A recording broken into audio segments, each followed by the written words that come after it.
I abandoned my husband and children for 10 years. After I came back, my husband asked me to get back together, but I refused. Got home from work that night. I could still hear my neighbors talking about my husband David and son Mark's winning the award. 20 tables of banquets were busy all day, but only one person was missing, me, Angela. Their wife and mother. When I rushed back from the hospital exhausted, I was not greeted by heartache, but by a cold back and a matter-of-fact statement. The guests have all left. You can clean up the rest. Next to David, I saw a beautiful girl named Tina. At this moment, she finally understood that this so-called home never belonged to me. I clutched the letter of introduction in my pocket, turned around resolutely, and walked along the dark path towards the future.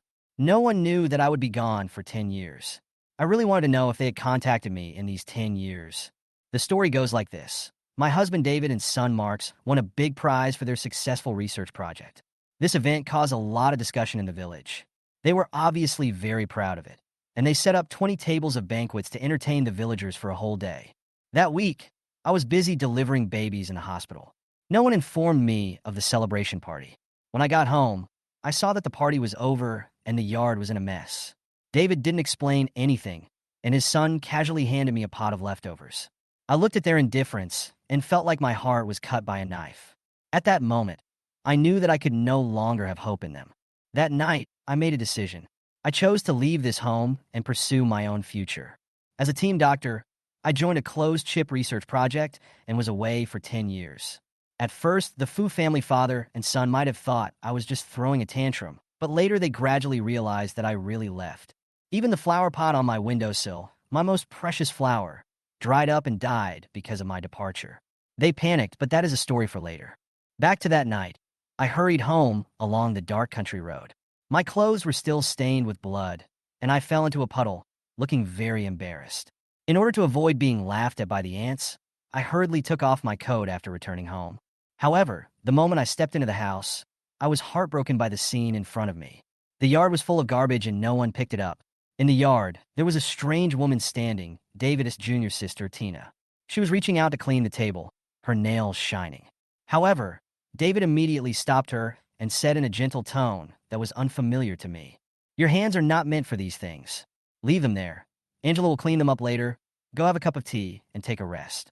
My son Marks echoed her, saying, "Tina, don't worry about it. My mom is used to doing this kind of work. She can just clean it up after work." Hearing this, my heart sank. Due to my busy work, my son has been raised by my mother-in-law since he was a child. I worked hard to earn money to support him, but all I got in return was his indifference to me. But at this moment, I still felt like my throat was stabbed and it was so sour and unbearable. I tried hard to suppress my resentment and asked, "Why didn't you tell me?" The three people in the yard froze instantly.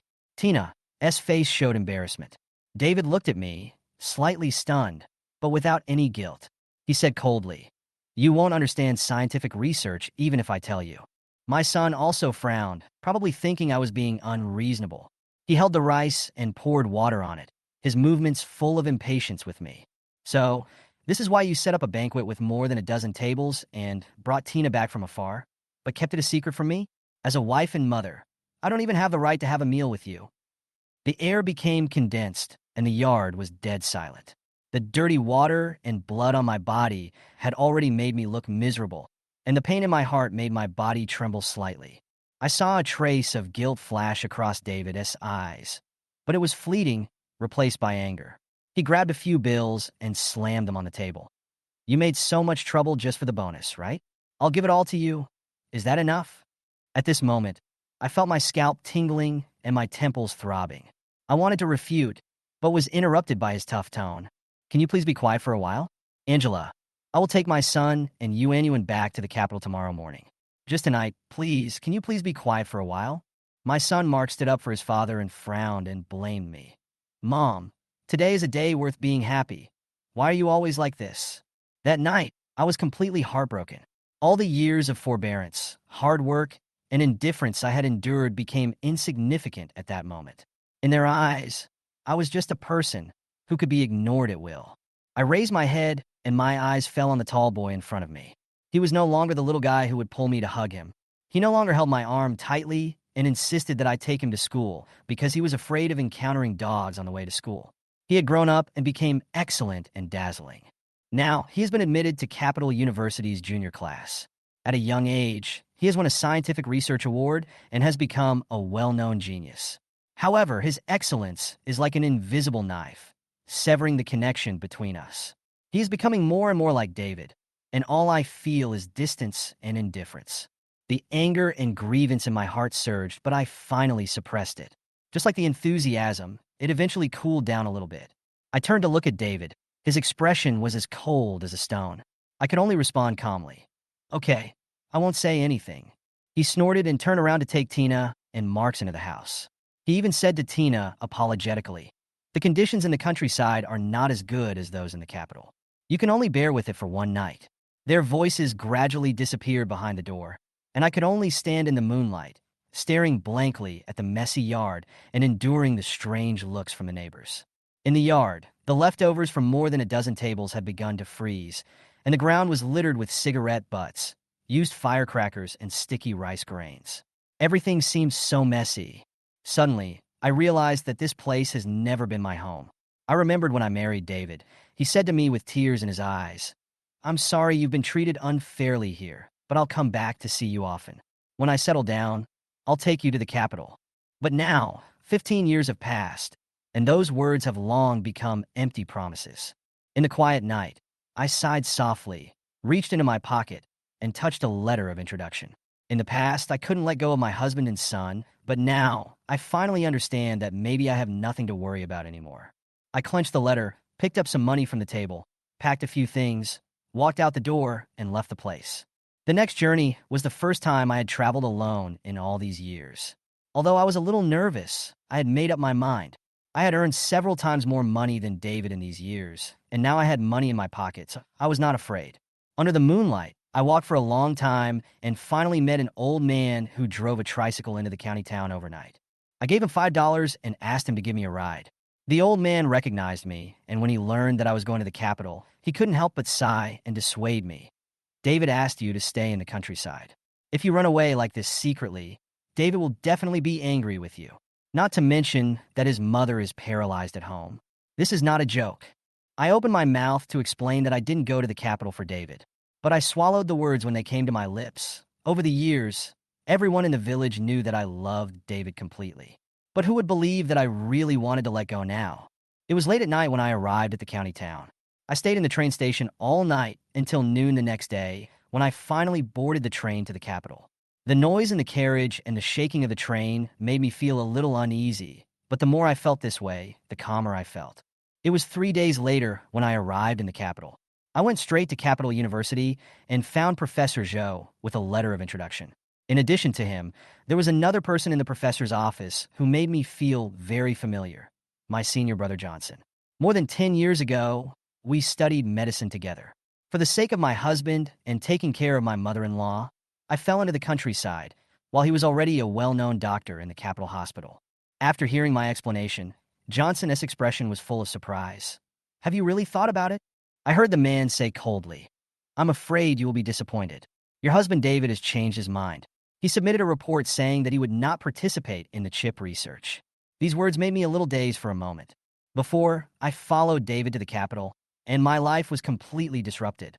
Brother Johnson felt sorry for me wasting my medical skills in the countryside, so he recommended me to Professor Zhou.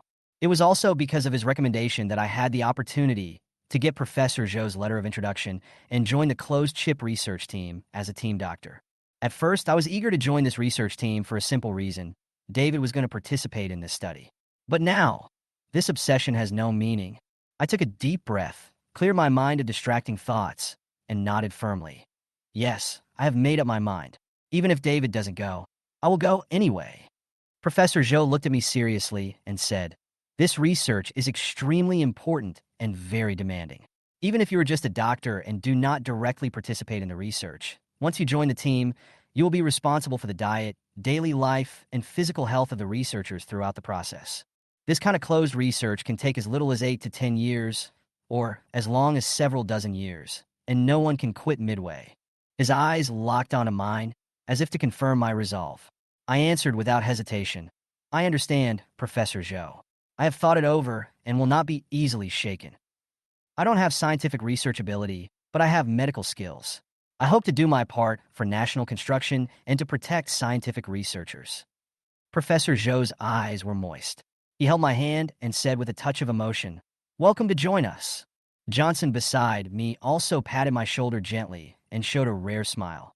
"Welcome back, junior sister." That day, we talked for a long time in the office until I signed all the agreements, and it was already dark when I left. Johnson insisted on sending me to the school gate and suggested that we have something to eat together. However, before he could finish his words, a cold voice suddenly came from the side with undisguised anger. "I knew that if I didn't bring you here, you would sneak here by yourself." David standing under the streetlight. His face was gloomy and his eyes were as sharp as a knife. He was wearing a straight suit and still had the aura of a scholar, majestic and cold. Mark stood next to her with a look of disdain on his face, and his tone was even more merciless. "Dad has been very busy with his students' projects recently, and I have a lot of homework. Mom, can you please stop confusing priorities and stop pestering Dad and dragging him down?" Mark's words pierced my heart like a needle, but I remained calm. However, Johnson couldn't help but speak up for me. He said coldly, "Angela didn't come to the capital to follow you." David sneered, his eyes full of sarcasm. "Not for us? She has neither a job nor studies now. Why would she come to the capital?" Johnson wanted to say more, but was interrupted by David impatiently. "Dr. Song, we don't need you to interfere in our family affairs. Angela is my wife. I can handle this matter myself." As we were talking, I noticed that several students came out with textbooks in their arms. Johnson's expression became a little awkward, especially when he mentioned the word wife. His voice immediately lowered a lot. His face even turned red, and it was obvious that he was afraid of being heard and felt embarrassed. In this marriage, I have long understood that in David's eyes, I am always a person who is not presentable. In the 15 years of married life, he has almost never mentioned to outsiders that I am his wife. After thinking about this, I felt much calmer. I was about to leave here, and I didn't have the energy to argue or tangle. But something should be ended. Professor Zhou said that we had to leave tomorrow night. I took out the bright red marriage certificate from the cloth bag, walked forward a few steps, and stood in front of David. He looked down at me, his eyes full of sarcasm and speculation. His expression seemed to say, "As expected, you still want to pester us." But I just calmly handed him the red book and said softly, "David, let's get a divorce." David's face froze instantly. He obviously didn't expect me to ask so directly. After a brief moment of surprise, his face flushed with anger and irritation, but he didn't dare to lose his temper because he was on campus. He lowered his voice with a bit of accusation in his tone. "Angela, are you crazy? Are you trying to destroy me?" Johnson seemed to want to say something for me, but I waved him off. This was between David and me, and he didn't need to get involved.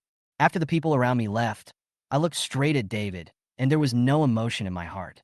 The love, infatuation, and 15 years of husband and wife relationship in the past at this moment were all just calm. I repeated the words again.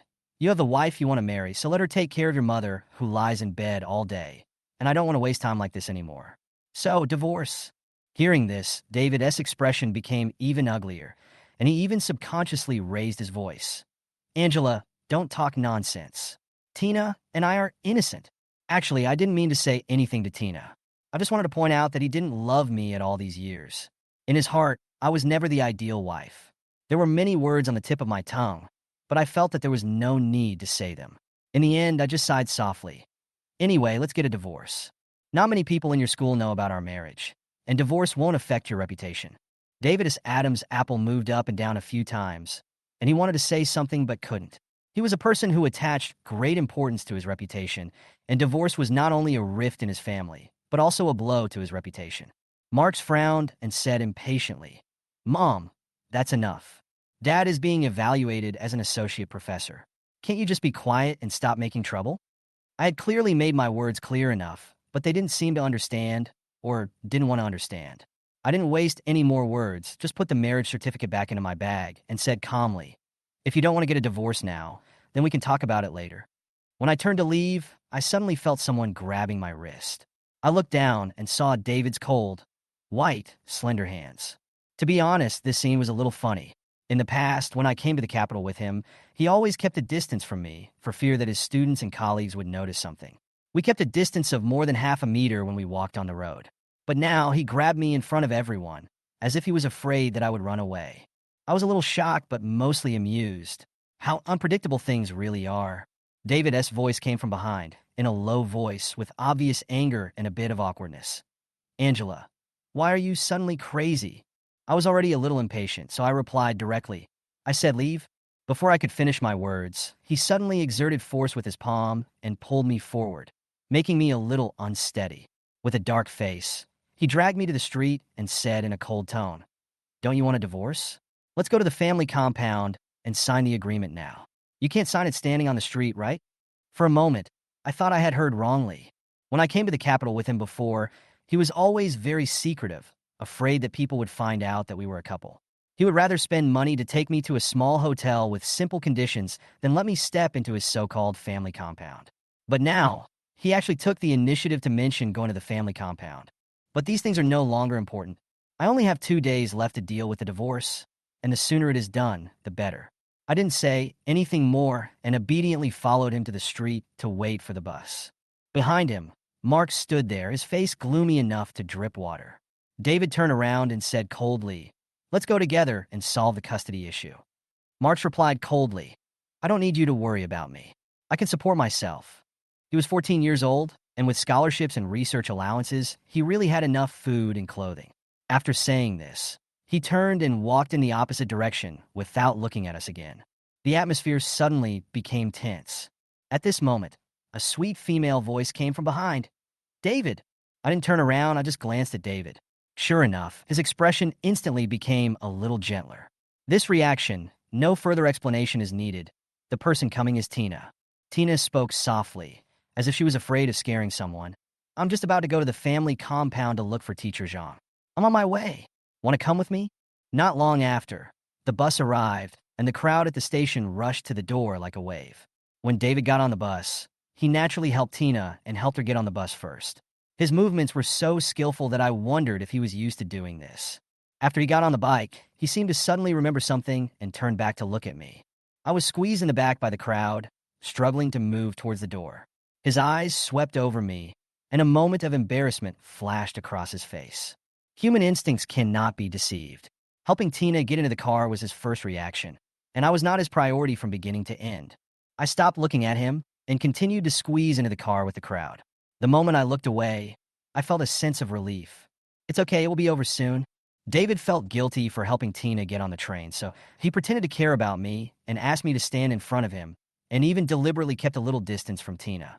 I couldn't help but find his forced concern funny and ridiculous. As the car started, the space became even more cramped as the crowd swayed. Suddenly, someone beside me lost his balance and pushed me hard. My body tilted and I fell forward. I reached out to grab something to stabilize myself reflexively. Before I could touch the person in front of me, someone beside me grabbed me in time. The next second, I heard a scream. I came to my senses and found that Tina had fallen to the ground. Her face was pale, and she seemed to have sprained her ankle and couldn't stand up. David's face suddenly darkened, and he hurried over to help Tina up. She looked embarrassed and pale, but under the gaze of everyone, her face quickly turned red. Even her eyes were red. After standing up, she did not forget to look at me and said softly and considerately, Angela is okay. David made sure she was okay. He turned to look at me with anger in his eyes. You can't push anyone if you can't stand still. In an instant, countless pairs of eyes looked at me, as if waiting to watch the fun. I was furious, but I still responded coldly. I didn't push her. Tina's eyes turned redder, and she pretended to be patient. It's okay, David. The car was too crowded, and Angela definitely didn't mean it. This made me completely angry, and I raised my voice. I said I didn't push you. As soon as he finished speaking, more people came to look at him. David's face was filled with disappointment. I saw you reaching out with my own eyes. Yuan said, forget it. Why are you still throwing a tantrum here? This is the capital, not the countryside. Don't be unreasonable. This sentence completely ignited my anger. Just as I was about to refute, the person standing next to me and holding me spoke. It was a middle-aged man. He explained calmly. Someone pushed this female comrade from behind, and she almost fell. When I grabbed her just now, I saw her reaching out her hand, but she definitely didn't touch the person in front of her. David's face froze instantly, and the anger on his face was suppressed. The passengers standing nearby also echoed. Yes, I saw it too. She didn't seem to push anyone. Tina's face flushed red all of a sudden. She lowered her head and stammered, I didn't stand firmly. It was too chaotic just now, and I didn't see clearly. I'm sorry, Sister Angela. At this time, another passenger couldn't help but speak up and said to David, Comrade, there are many people on the bus. You should hold your wife steady. David froze and subconsciously let go of Tina and hurriedly explained, She is not. But the people on the bus had already been attracted elsewhere, and no one cared about his explanation anymore. He walked back to me, as if he wanted to say something, maybe an explanation, maybe an apology. But these things he never gave me in the past 15 years, and now I don't need them. I didn't look at him, but turned to look out the window, silently keeping a distance from him. The noise in the carriage was endless, but for me, the silence at this moment was chilling. I suddenly wondered, when did he and I become so unfamiliar with each other? Once upon a time, when we were just married, we were not so unbearable. But now, even though we are standing in the same place, so close to each other, it seems as if there are thousands of mountains and rivers between us. I met David when I was 15 years old. At that time, my parents were still alive.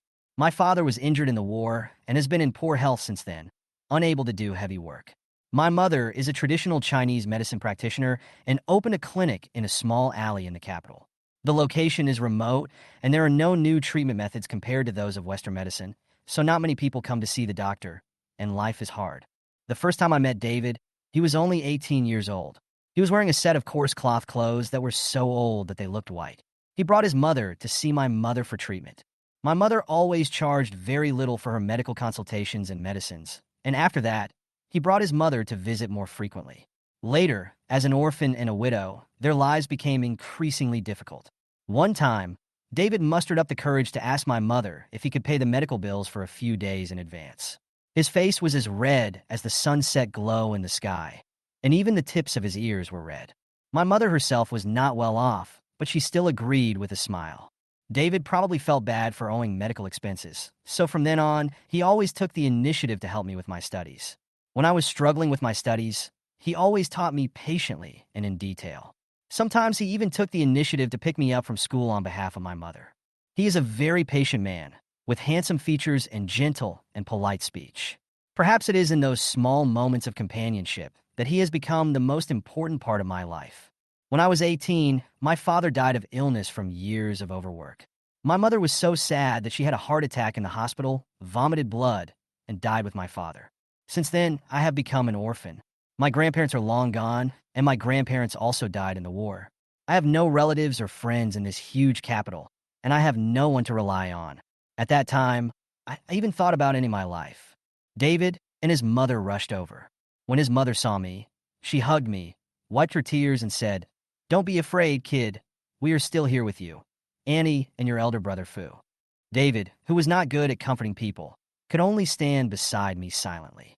After hesitating for a long time, he said softly, I will help you with your parents' funeral. In the future, no matter how hard or difficult it is, I will take care of you on behalf of your parents. Later, with his company, I came out of the haze, finished college, married him, and became pregnant with Marks. I had a severe pregnancy reaction and was physically weak, so I couldn't work at all.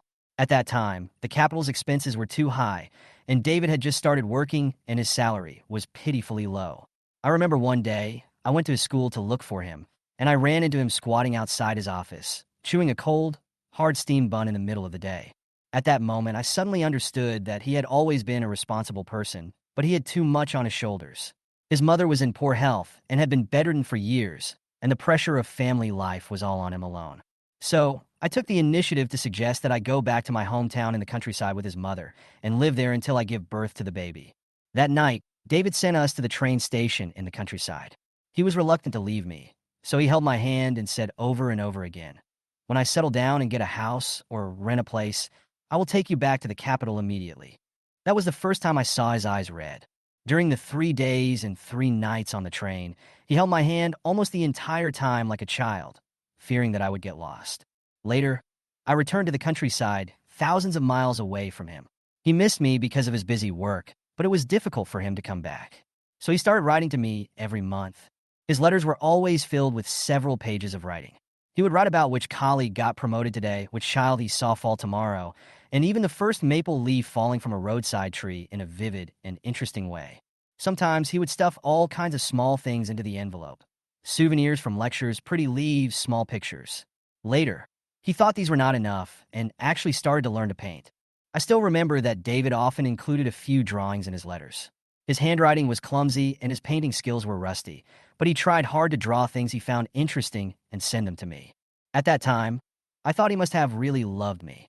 Later, 1 year after another passed, I gave birth to Marx, watched him grow up, and was busy treating patients in the village clinic. When Marx was able to go to school, I planned to take him to the capital. But suddenly, Fu's mother suffered a cerebral hemorrhage and was paralyzed in bed, becoming a complete patient. That day, David rushed back from the capital, held my hand, and whispered to me, "Why not wait a while?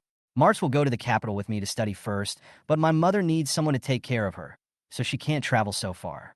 Angela, wait for me to think of a solution." I looked at him in the dim light of the kerosene lamp, and suddenly I felt that his face looked a little strange.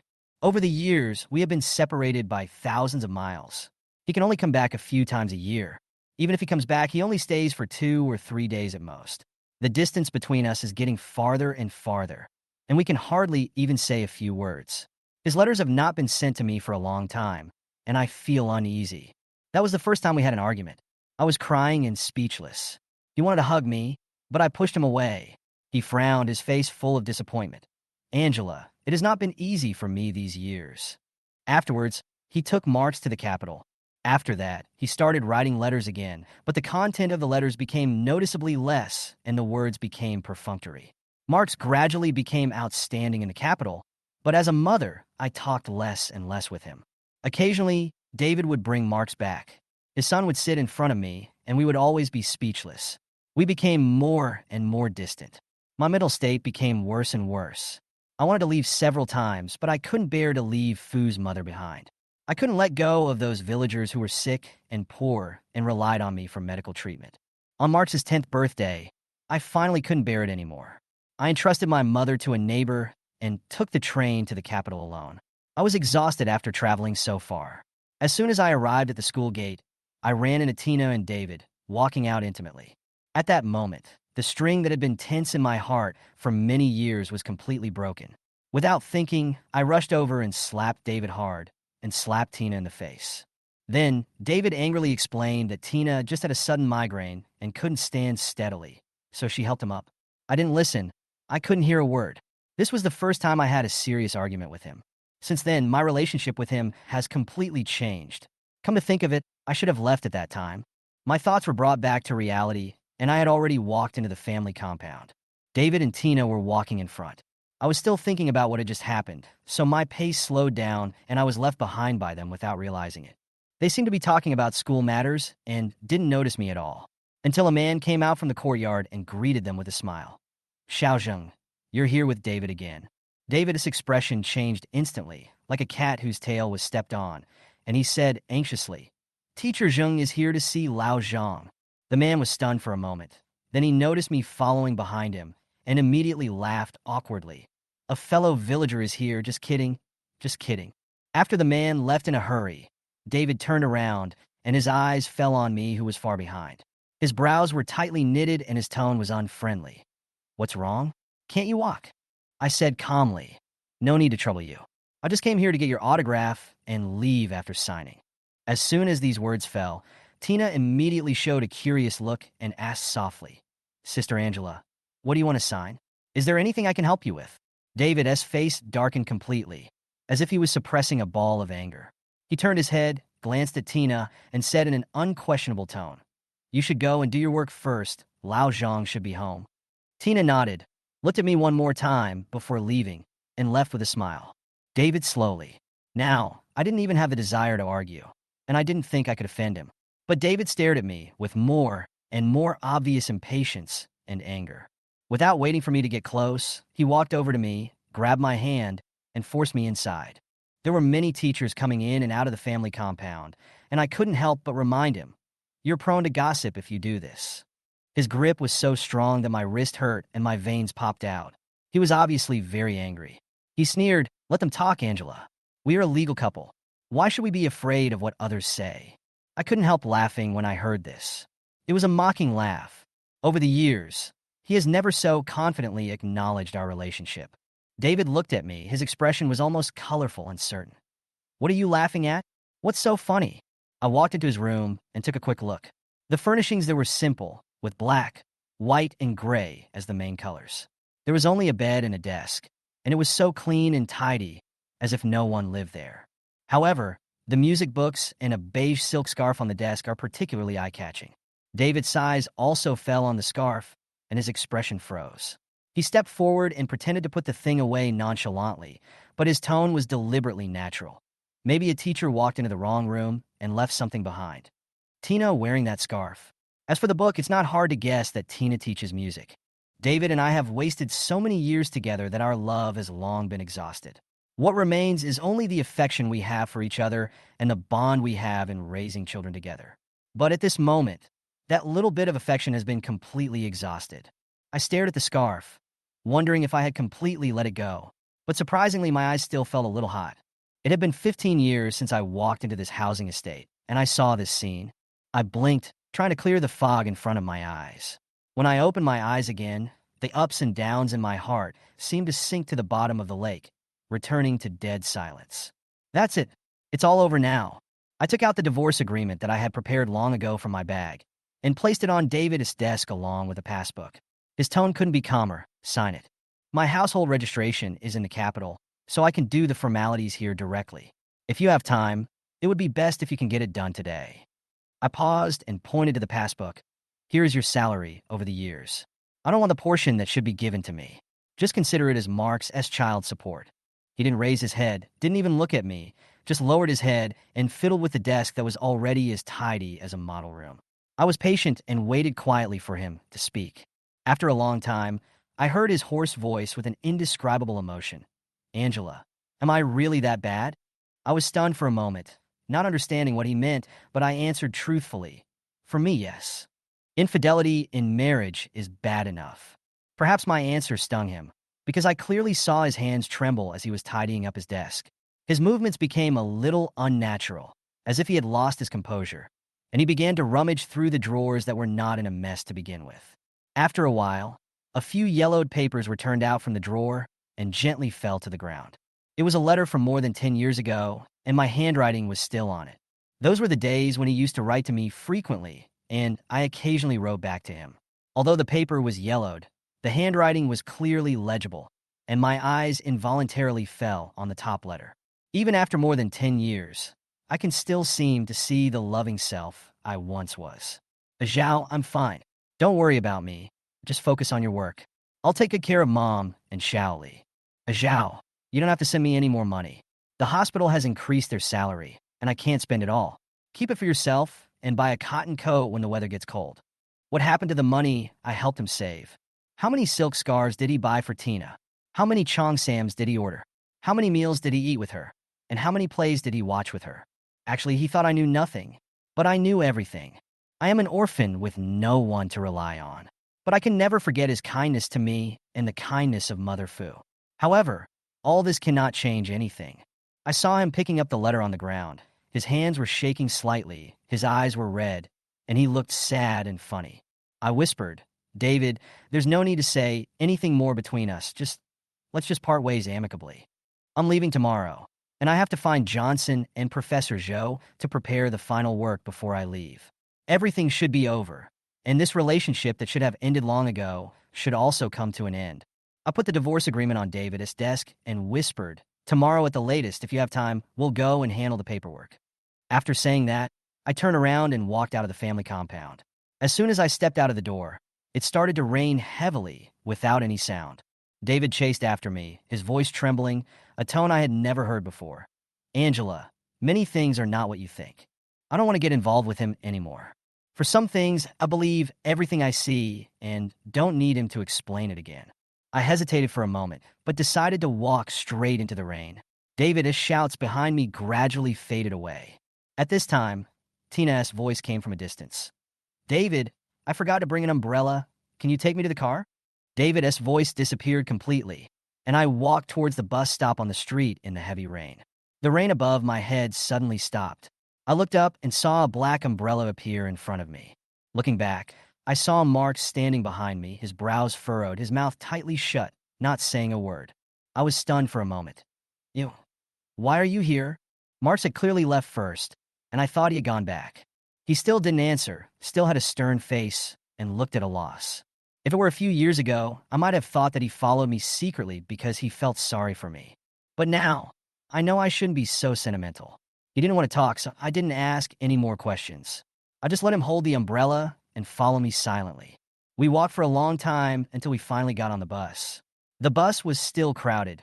The ground was wet from the sudden rainstorm, and the bus was filled with a damp smell. When I was standing a little unsteadily, Mark suddenly reached out, gently grabbed my hand, and pulled me to his side. This action was done without any words, but the silence penetrated deeply into my heart and touched the softest part.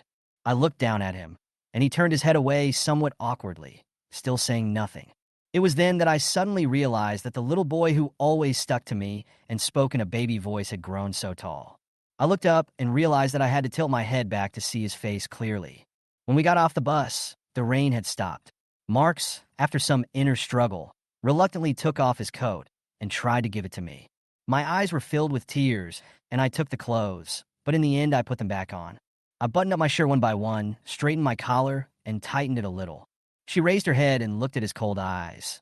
The weather is cold. Wear more clothes. Don't catch a cold. Marks frowned. I'm not cold. I smiled and said, you have to wear more clothes. It will always be cold. At that moment, I knew that I would never be able to take care of him the way I had in the past. Mark seemed a little uncomfortable talking to me. After a long while, he whispered, my dad and I won a scientific research award. The college will hold an awards ceremony this Friday. They said that family members are allowed to attend. Remember to go. I answered truthfully. I probably don't have time to go. Mark said coldly, you will go eventually. I was speechless for a moment. I reached out and gently patted his already neat collar. Then I couldn't help but ask, are you free tomorrow? Can you accompany me to visit Grandpa and Grandma? My parents are buried in the capital. They loved children the most when they were alive, and they probably looked forward to me taking Marks to visit their graves once a year. But now that I'm gone, Marks will probably never go to see it again. His tone was indifferent, as if he just replied casually, oh, I see. So, you agree, right? I entered the school and went to look for Johnson, and Marks no longer followed me. Finish the things before departure and pack your luggage. The next afternoon, I decided to go to David to go through the divorce procedures. But he was so busy as a top that he didn't even have time to look at me. There was no choice but to give up and leave the signed divorce agreement. As evening approached, I prepared to leave. Marks, who was supposed to go to the cemetery with us, never showed up. I was looking for him, and I happened to run into David. Mark said calmly, it's Tina's birthday today, and my dad and I have to go, so we don't have time. I felt a little regretful, but still nodded and said nothing more. I watched the father and son leave. They walked a long way, and they didn't look back until they disappeared around the corner. Well, that's it. I turned around and followed Johnson, who was carrying his luggage, to the Institute's car and left the city. Behind me, everything in the capital gradually disappeared from sight. In the evening, David sat at the dinner table, seeming to be distracted.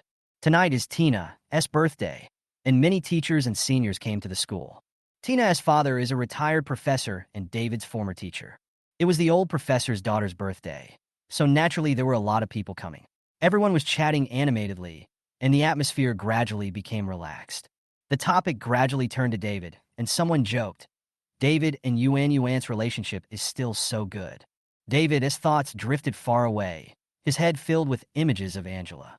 It was not until he heard his own name that he came back to his senses and found Tina sitting next to him. Even though there was an empty seat opposite her, she chose to sit next to him. Tina blushed and poured him a glass of wine. As the birthday girl, it was her responsibility to pour the wine, and David had no reason not to accept it. David picked up the wine glass and said absent-mindedly, I forgot to tell you, happy birthday. The person next to him looked puzzled. What birthday? David responded subconsciously. Isn't it Teacher Zheng's birthday today? He remembered that this was what Tina said when she asked him to come over, and she also said that her father, Professor Zheng, had specially invited him to dinner. Several people at the table couldn't help but laugh out loud. David is really confused. Today is not Yuan's birthday, don't you know? David never remembered those unimportant things. After a moment of hesitation, he managed to remember them. Tina's birthday is indeed in the first half of the year, the same as Angela's. The people around him talked one after another and slowly pieced together the truth. Tina invited her father and everyone to dinner to celebrate her 10th year teaching at Capital University. Speaking of which, what's more worth celebrating is probably the 10th year I've known David, right? The people around him continued to joke, with some ambiguous teasing in their tone, and David could no longer ignore it. Those present are all intellectuals and scholars. How could they make such a joke? Tina next to him didn't even explain. Her face was as red as a ripe tomato, and she obviously agreed with what they said. David was so angry that he could hardly sit still. He stood up suddenly and said in a low and unhappy voice, "Even if it's a joke, such words are inappropriate. I am a married person. Please don't let people misunderstand me anymore." The people around him suddenly fell silent, all in shock. Even Professor Zheng, who was usually taciturn, couldn't help but look at David in surprise. "Xiao Fu, I remember you've been divorced for many years." The people around nodded in agreement. David frowned and said, "My wife and I have always had a stable relationship." Why would the teacher say that? As soon as he finished speaking, he suddenly felt weak in his heart. Over the years, has his and Angela's relationship really been stable? The low whispers around him continued, like countless tiny needles piercing David's heart. Didn't they divorce many years ago? And they brought Marx to the capital. Yes, the children have all come to the capital and rarely go back to the countryside. David stopped sending letters, and his family members never came to visit him. After so many years, can this still be called stability? These discussions lingered in his ears like a buzzing sound, and David felt that every word was like a powerful blow, hitting his heart hard. When was the last time he wrote to Angela? When was the last time you brought Angela to the capital? Apart from yesterday, how long has it been since Angela came to the staff quarters? How many years had it been since he introduced Angela to his colleagues and friends? It's been too long. It's really too long. He actually began to forget. Who would even send the first fallen leaf in autumn to Angela from afar? David, who once learned to paint just to draw Angela's favorite actors and favorite performance scenes. David once saved money to buy 2 train tickets and traveled thousands of miles just to see his wife. When did he disappear? David's hand trembled slightly, and the chopsticks fell from his hand, landing on the ground with a clink. He suddenly didn't know what to do, and bent down to pick up the chopsticks in confusion. Looking down, he looked at his hands. Once upon a time, Angela's hands were so delicate and white like fine porcelain. As he was young, he took care of his seriously ill mother and did a lot of rough work to earn some money. His hands were often gray and black, and even covered with dirt and oil. But now, his fingers are white and delicate, completely different from the past. Angela has lived in the countryside for 10 years, and her hands are already covered with calluses. David stared at his hands blankly, and suddenly felt a sense of strangeness. He couldn't help but wonder, where is the David who always had Angela in his eyes? Angela, whose heart was once filled with David, gone? How many years has it been since they had a proper conversation? Suddenly, he heard the sound of chopsticks falling again. He thought he had accidentally dropped the chopsticks again. When he stood up, he found that it was Marx, who was sitting opposite him, who dropped his chopsticks, stood up, and walked straight outside. A man took the paper bag that Marx had placed on the seat and called out, "Xiao Fu, you forgot to take your clothes. Is this a gift for Tina?" Marx turned around with a cold face, took the paper bag, and thanked him lightly. Then his voice became deeper. "No, it's for my mother." The atmosphere around them suddenly became quiet, and everyone looked at each other. For a moment, no one knew what to say. David suddenly felt uneasy, and indescribable emotions surged in his heart. He stood up, found an excuse to leave in a hurry, and then hurriedly followed Marx out. Angela had not been in school for a long time, and no one knew where she had gone. Now she had nowhere else to go, and most likely she would have to return to the countryside. Marx didn't hesitate any longer, asked for leave, and went to the train station. Normally, David would have scolded him for not being calm, but this time, he followed silently without saying a word. Human intuition is amazing. He had never felt so uneasy in all these years. "I feel like there is something that must be done quickly and can't wait any longer." Only after returning to the countryside and confirming that Angela was safe at home could David feel at ease. What is he worried about? He himself can't explain it clearly. Probably the same is true of Marx. The train moved slowly for several days. Marx remained silent the entire time and didn't say a word to him. This was also the first time that the father and son had been silent for such a long time. It was not until 3 days later that they finally arrived home, late at night. Aunt Wong from next door was sitting by Mother Fu's bed, feeding her porridge carefully. Mother Fu lay weakly on the bed, her eyes wandering, as if she was waiting for someone. Angela left for the capital by train that night, and the next day, David and Marks also had to leave. Before they left, they entrusted Fu's mother to Aunt Wong and left some money. The house suddenly seemed much quieter. David entered the room.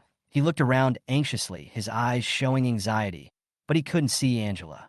Mark said nothing, but strode into the bedroom and walked out again in a few seconds. His face was terribly gloomy. His fists were clenched. Head, and the veins on the back of his hands were throbbing, as if he was trying his best to control his emotions. "She's not back," Marks whispered. David didn't want to believe it. He rushed into the bedroom in 2 steps and then ran to the backyard, as if looking for some clues. The flower on the windowsill in the backyard withered unexpectedly. David paused. A trace of confusion flashed in his eyes. The flower was fine if it didn't need water for a few days, but now it was wilting, as if it had been abandoned for too long. He stared at the flowers in a daze, the anxiety in his heart crawling all over his body like a poisonous snake. When he turned around suddenly, he stumbled and almost fell, holding onto the doorframe. He pretended to be calm and went back to the house, pretending to be nonchalant, and asked Aunt Wong, "Where is Angela? Did she go to the hospital?" Aunt Wong raised her head and looked at him in confusion. "What health center? Didn't your wife run away and ask for a divorce?" As soon as she finished speaking, Fu's mother suddenly coughed excitedly, and the wheezing sound broke the silence in the room. Although she had been paralyzed for many years, she was very clear in her mind. Fu's mother's reaction made Aunt Wong flustered. She hurriedly stood up, saying repeatedly, "Pooh, pooh, pooh, what nonsense am I talking about?" and then hurried out. David's face darkened as he quickly chased after her and stopped her. "What did you mean just now? Please explain it more clearly." Aunt Wong was frightened by his expression and took a step back. She glanced into the house and lowered her voice after making sure that Mrs. Fu couldn't hear her. "I also heard it from the old man driving a tricycle at the east end of the village.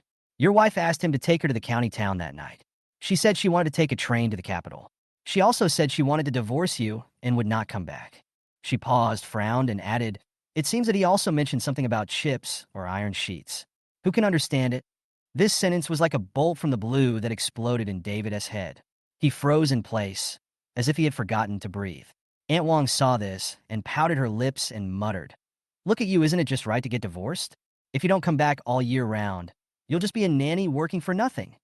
David did not respond, but just stood at the door, as if he had lost his soul. As night fell, it began to rain, and the cold rain soaked his hair and clothes, but he seemed to be nailed to the spot, unable to move at all. He didn't know how long it had been before he heard the weak and unclear voice of Fu's mother calling him in the room, with anger, resentment, and deep regret. He understood what his mother wanted to say, which was nothing more than blaming him for letting Angela down and resenting the decision that had brought them to this point today. But David didn't dare to go back and face it. He didn't dare to look at his mother's face, and he didn't dare to accept the fact that Angela had left. "Impossible. She won't really leave," he muttered to himself, his voice so low that it was almost inaudible. But the scene of that day involuntarily emerged in his mind. The scene when Angela put the divorce agreement in front of him. It's not like they haven't had arguments or mentioned divorce over the years, but this was the first time Angela actually spread out a handwritten divorce agreement in front of him. That day, when Angela returned home, she saw the books and scarves left by Tina in their family compound room. David himself didn't know when those things were put in, but he subconsciously chose to cover it up and deny it. "It's not mine and has nothing to do with me," he said coldly at the time, with an indifferent expression as if he was perfunctorily answering a stranger. But his cover-up became the last straw that broke the camel's back. Angela's eyes instantly changed from disappointment to despair, as if announcing her determination. David only realized now that Angela had probably recognized the owner of those things long ago. His denial only made her completely believe his evidence. The rain was still falling in the backyard, and the raindrops hit the windowsill, making a crisp sound. David stood there, his face as gloomy as the sky on a rainy night. He didn't know where Angela was at the moment, and he didn't know whether she had completely given up on him. The only sounds in the air were the cold rain and his own confused heartbeat. David closed his eyes and recalled the last time he saw Angela. She was carrying her luggage, and her eyes were as calm as dead water, without any ripples. He didn't take it seriously at the time, thinking that she was here to urge a divorce, and even made up an excuse of Tina's birthday to get by. At that time, he thought Angela just wanted a divorce and never expected that it was her real farewell. He even told Marks about the divorce. The brothers agreed that Angela was just making a fuss to get them to compromise. Cemetery? What cemetery? They didn't take it seriously at all. David's mind like needles. He had to face a cruel fact. Angela was gone, and she might never come back. David stood in the rain, shaking uncontrollably. The cold wind penetrated his bones, but a heat made his head swell. He clenched his fists, trying to calm his inner panic, but the voice in his head became clearer. She's gone, really gone? This thought entangled him like a poisonous snake. The more he struggled, the more suffocated he felt. Obviously, he could get the answer if he returned to the capital and asked the school, but he hesitated to act because deep down in his heart, he already knew the answer. He looked back into the house and heard his mother's weak cries intermittently. There was anger and despair in her voice, as if she was asking him, "How did you force her to leave?" David didn't dare to move. He didn't even dare to look at his mother's face. His eyes fell to the door, but he found Mark standing there, his hands clenched, his eyes cold as ice. The boy was silent for a long time, and finally spoke. "Angela is gone. Did you hear? She's really gone." David opened his mouth and wanted to say something, but his throat seemed to be blocked. After a long time, he squeezed out a sentence. "Don't worry, she can't be involved in that project. She is just a Chinese medicine practitioner and doesn't understand scientific research." He said this, but he felt like a joke. He knew Angela's ability best. She could do anything. What shocked him even more was that Johnson also joined the project. Johnson, a Chinese medicine doctor. If Angela traveled thousands of miles to find Johnson for something other than a so-called affair, what was her real purpose? David shook his head, trying to shake off these unbearable speculations. He staggered back to the house, holding an absurd idea in his mind. Sleep, and when he wakes up, Angela will definitely come back. Just like before, he seldom came home, and she was always busy in the township clinic until late at night. He went to bed first, and when he woke up in the middle of the night, he could always see her figure walking quietly under the dim kerosene lamp. She would smile with a hint of apology. "Zhao, I'm back. Did I wake you up? Maybe it will be the same this time?" But reality was as ruthless as the rain in winter. He stumbled and fell heavily on the slippery ground. Marks walked past him without helping him and walked out of the yard indifferently. By the time Marks came back, it was already late at night. David sat by the bed, listening to his mother's intermittent crying. "I knew she would leave." Mother Fu's voice was trembling and full of regret. "You were not good to her, and she suffered too much. She used to sit by my bed and read your letters with new letters every month." What happened later? Later, she could only read the same old letter over and over again, and she didn't change it for most of half a year. She paused, her throat choking even more. "Later, I always heard her crying in the middle of the night, crying and calling the name Tina. Although I was paralyzed in bed, I was not deaf. I know everything." David lowered his head and said in a hoarse voice, "It's not like that. Tina and I have nothing." Before he could finish his words, Mother Fu raised her weak hand and patted his arm lightly, but it was like a heavy blow that directly broke his heart. He stood up shakily, ready to go out and look for Angela. Just as he turned around, Mark suddenly rushed in from the door, soaking wet, his face pale, and his voice was almost a roar. "You lied to me. You didn't tell Mom about the banquet for the neighbors." David frowned and subconsciously retorted, "How is that possible? I clearly asked Tina to notify them." As soon as the words came out of his mouth, he was speechless. How could he be so sure? Did Tina really go to the hospital to inform Angela? Just like that time, he asked Angela why she pushed Tina, and in the end it turned out that Tina lied. One thing after another, like a puzzle, formed a complete picture in his mind. He thought many things in the past were misunderstandings, but now he thought that the truth might not be what he thought. Angela rushed back that night and yelled at them. "As a mother and a wife, don't I even have the right to sit down and have a meal?" But at that time, he and Marks both thought she was being unreasonable. They had already determined that she was just trying to get a divorce. The rain was getting heavier and heavier, hitting the window frames. The cold water droplets seeped into the house through the cracks, just like the biting reality, soaking through David's defenses bit by bit. He finally understood that I had walked away without a chance of turning back. And all this was caused by him. After returning to the capital, David went to Professor Zhou's office as soon as possible. He rushed in almost out of control, as if grasping at the last straw. Professor Zhou, I want to ask Angela. His voice was tied in his throat, sounding hoarse and difficult. Professor Zhou looked calm. He just glanced at him and sighed. Xiao Fu, you already have the answer in your heart. Why do you have to ask? David shook his head violently, like a child who refused to admit reality. Angela is just a Chinese medicine practitioner. How could a chip research project require the participation of someone like her? Impossible. Professor Zhou was silent for a moment, then calmly exposed his fantasy. Xiao Fu, you have participated in similar projects before. Don't you know that such teams need all-round support? Short-term projects require doctors to accompany the team, not to mention a long-term project of 10 years. Her existence is reasonable and logical. David's face turned pale instantly after hearing this. His lips trembled, and he almost didn't dare to continue asking. Impossible? She can't be so cruel. How can she bear to leave? How can she bear to leave her son? How can she bear to? Before he could finish his words, he was choked with sobs and unable to utter a single sound. Professor Zhou's eyes turned cold, and his tone was less tender. Xiao Fu, you didn't take good care of your wife, so you have no right to question her leaving. This sentence was like a heavy punch that knocked David off his feet. He stared at Professor Zhou blankly, his ears buzzing, as if something had completely collapsed.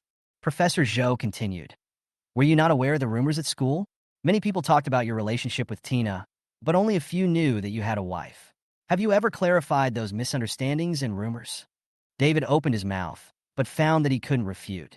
He remembered his silence every time he faced those topics, remembered Tina's ambiguity in front of others, and remembered how many times Angela's eyes were red because of these things. Professor Zhou looked at his expression and sneered. Many things are not spread by others, but the result of your own indulgence. You have never said directly, my wife is Angela. In this case, who can you blame for Angela's leaving? David felt as if a spine had been pulled out of his body, and he collapsed in the chair. He said hoarsely, I have to go find her. I have to get her back. I have to explain everything to her. Professor Zhou looked at him with a cold gaze. Xiao Fu, stop it. She has made her decision. The project involves state secrets, and it will affect the military and economic lifeline of the entire country in 10 years. You can't find her, and you have no right to ask.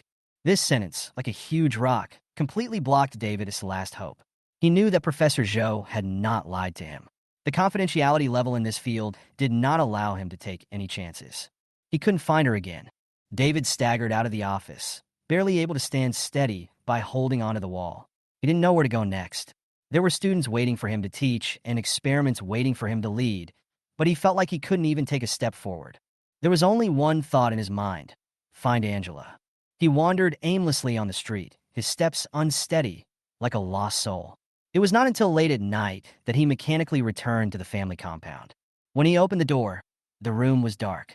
David didn't turn on the light, but went straight to the sofa and sat down. He clenched his knees tightly, as if he wanted to suppress the madness in his heart. Angela's shadow lingered in his mind. He seemed to still see her standing in front of the window, looking back at him, a complex look that buried too many emotions. Suddenly, his phone screen lit up. He looked down and saw a message from Tina. David, are you free to have dinner together tomorrow? David sneered, as if he suddenly realized something. He didn't reply, nor did he look at his phone again, but threw it directly to the ground. He held his forehead and whispered painfully, Angela, why don't you give me another chance? I can change. I really can change. His voice echoed in the silent night, but no one answered. David pushed open the door, and the kerosene lamp in the room reflected a thin figure. The man was sitting at the desk, wearing plain clothes, and his thin shoulders looked even more lonely under the dim light. His heart suddenly trembled. Countless late nights, he had seen Angela sitting under the lamp, just like now. It's her. She's back. David's heart was beating like a drum, almost jumping out of his chest. He rushed forward eagerly, grabbed the woman's slender arm, and said in a trembling voice, Angela, Angela. The person under the lamp slowly turned her head and threw herself into his arms with tears in her eyes. David, you are finally back. David was struck by lightning and regained consciousness. He pushed her away and said angrily, Tina, are you crazy?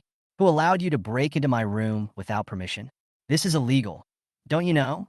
Tina cried bitterly, her voice filled with despair. Then you can call the police to arrest me.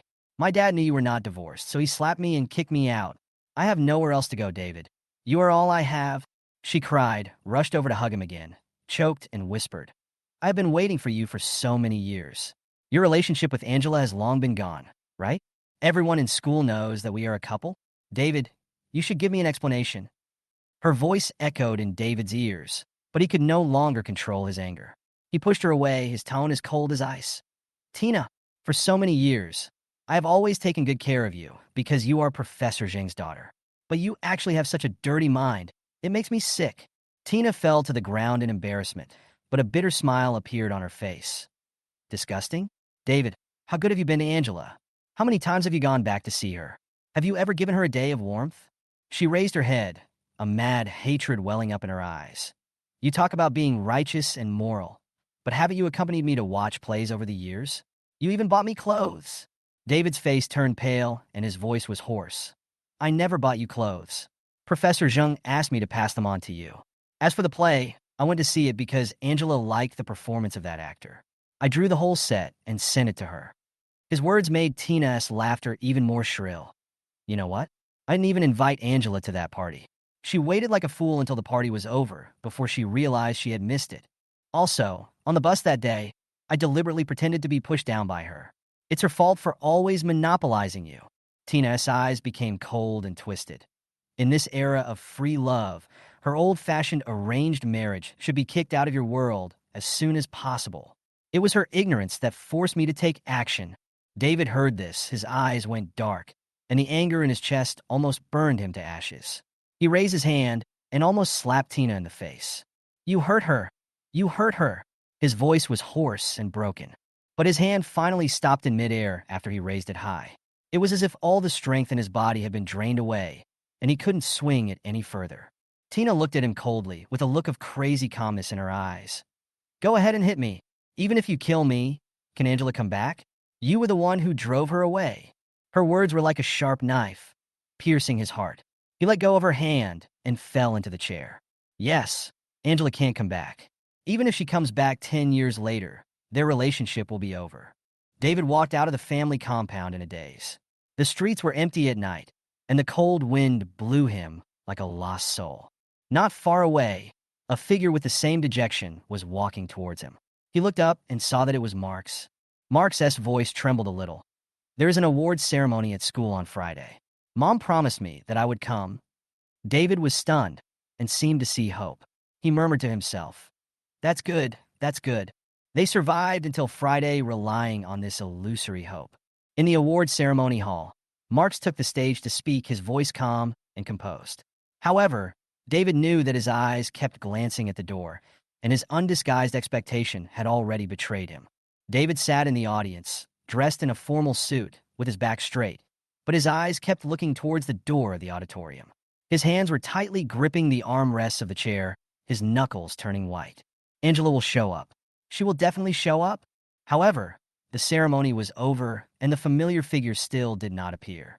The audience in the auditorium gradually dispersed, but David and Marks were reluctant to leave. They stood at the door with a last glimmer of hope in their eyes, as if they were waiting for a miracle that no longer existed. But that person never came back.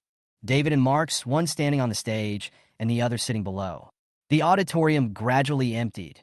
The applause and noise faded away, and only the father and son were left, like two statues frozen in time.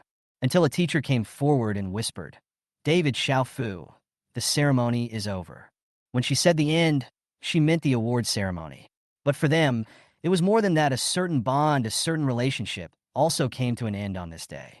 Mark stood on the stage, a brand new coat at his side, and he stared down at the coat, as if looking at a regret that he could not touch. He remembered that it was pouring rain that day, and he saw Angela walking home, soaking wet. He wanted to secretly give her the dress, but he saw her going to Johnson's halfway. He was so angry that he stuffed the dress into his bag and never mentioned it again. Later, he heard from David that Angela had feelings for Johnson, and his anger overwhelmed the tenderness in his heart. The dress was not given away in the end. Now that the truth has come to light, he has no chance to make amends. Mark stared blankly at the empty door, tears silently falling. He squatted down on the stage, covered his face with his hands, and could no longer control his emotions. Mom. His voice was broken and almost inaudible. He suddenly remembered when he was a child, when he was hugging Angela's arms and acting like a spoiled child. She gently picked him up and said to him, "Mom is here." Now that tenderness is gone. He has no mother anymore. Offstage, David couldn't help crying when he saw Marks burst into tears. This was the first time that the father and son, who were always calm and composed, burst into tears in public. They lost her. The woman who had been resented and despised by them has now completely left their lives. The day I walked out of the Chip Research Institute was 14 years later in 2002. That year, after the efforts of countless researchers, we finally successfully developed the first domestically produced chip, which completely ended the history of dependence on imports. Domestic computers, information security, and countless industrial fields have thus escaped the fate of being strangled by foreign technology. But in these 14 years, the number of people leaving the institute is ultimately less than the number who entered. Professor Zhou did not wait for the final results. When the project was about to succeed, he collapsed in front of the laboratory table due to long-term fatigue and never woke up again. He was not the only one who collapsed. As the team doctor, Johnson and I have been protecting the health of every researcher over the years. We prepare daily diets and take care of our bodies at all times, and we dare not slack off for a single day. As Johnson said, "We can fall, but they can't." This is a loss for the country. When Johnson and I finally walked out of the institute and into the long-lost sunshine, our eyes couldn't help but become wet. 14 years have made the outside world look brand new. In the north of the capital, tall buildings are everywhere, and the national flag in front of Tiananmen Square is still flying. We witnessed the changes in our motherland, and our hearts were surging. Johnson said with emotion, "If Professor Zhou could see all this, he would be so happy." I looked up, tears in my eyes. "He must be able to see it. He will be proud of us." Just as I finished my words, two familiar figures appeared in my sight in the distance. Across the traffic and crowds, I saw them, David and Marks. I hadn't seen them for 14 years, and they stood there, staring at me with complicated expressions. David suddenly turned around and walked into a roadside flower shop. When he came out, he was holding a bunch of bright tulips in his arms and staggered towards me. I looked at him and barely recognized him. His hair had turned a lot whiter, and his face looked old and haggard. He walked up to me, handed me the flowers, and said in a hoarse voice, "Angela, congratulations. Welcome back." I smiled calmly and nodded gently. "Thank you, David." The word David seemed so natural when it came out, but it cut through David's heart like a knife. His light disappeared for a moment, and the tulip in his hand was suspended in the air, frozen. I spoke again, in a calm tone. "No need for flowers. I don't really like these now." His eyes were red and his voice was hoarse. "Angela, are we really over?" I stared at him, my eyes as calm as water. It ended a long time ago between us. At the Institute's commendation meeting in late spring, a group of researchers came on stage to receive their awards. We applauded them and were proud of our country. Soon after, they pulled Johnson and I onto the stage and handed the trophy to us solemnly. Someone said emotionally, "The success of chip research is inseparable from every researcher, and it is also inseparable from the silent heroes like Dr. Lin and Dr. Song." David and Marks in the crowd. They were applauding me. This time, my glory no longer comes from my husband or son, but from my own contribution to my motherland. In the fall, David found me and told me that my mother had passed away and that she had been chanting my name before she died. I listened quietly and finally said to him, "She has never let me down." He whispered, "She felt that supporting our marriage was unfair to you." He didn't say anything else. I looked at this old man, and I no longer felt hatred or love in my heart. After a long while, I said, "David, let's go get a divorce certificate." He stood there, his eyes red and his body trembling slightly. Finally, he whispered, "Okay." David passed away in the late autumn when I was 56. He had been a teacher all his life, with many students all over the world. Before he died, he said he wanted to see the maple leaves again. I pushed his wheelchair and took him to the maple forest in the hospital. He picked up a maple leaf with great effort, as if he wanted to hand it to me, but in the end he didn't. At that moment, I remembered the letter he sent me many years ago, with the first golden maple leaf tucked in. I also remembered the day my parents passed away, when he stood in the fluttering maple leaves and said to me, "No matter how difficult it is in the future, I will take care of you on behalf of your parents." But now, the maple leaves remain the same, but he closes his eyes and leaves behind his last words. I'm sorry. The sound was very light and dissipated with the wind. I gently pulled the blanket covering David and tucked it in to prevent him from getting cold in the autumn wind. When I looked down, I found that my eyes had turned red without me noticing. Maple leaves fluttered in the wind, falling one by one like a silent farewell. I looked up into the distance. My sight passed through the maple forest and fell on Marks. He stood there, silent, his face covered with tears. His eyes were complicated, as if he had too many emotions to express, but in the end he said nothing. We stared at each other for a long time, but were speechless. The story between David and me finally came to an end,